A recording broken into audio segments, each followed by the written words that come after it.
По света има много илюминати непознати. Никой не знае кой какво е илюминат. Кучето може и да е илюминат, но не са знали.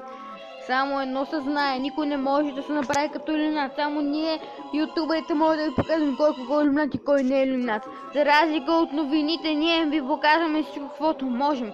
Правим клипове за гледания.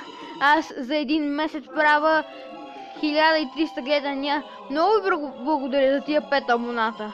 За един месец. Много ви благодаря. Нищо лично, но много се радвам, че ги направихме, заради това правя тази песен, нали? Ето това са илюминати, тригълни, зелени с едно око. Много стари са те, по-на 300 години илюминати, вечна група са те. Много илюминати, сега ще ви покажем кой е илюминат. Готови се, започваме. Цар Борис III, Тодор Живков, Йосиф Сталин, управлятел на СССР, Росен Плевнелиев, Корнелия Нинова от БСП, Боби Див, кой не знае бобарката той, Доналд Тръмп, Доналд Тъп, английската кралица, тя е мразена, нали? Адолф Хитлер, той е най-големия нацист, всеки го знае.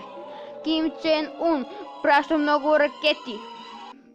Това беше илюминати, те са илюминати, кой не ги знае?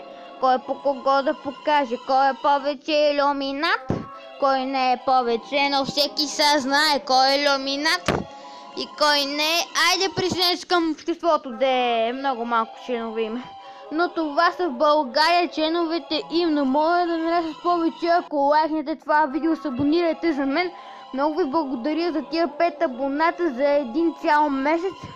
Утре аз правя един месец. Благодаря ви за всичко много от все сърце.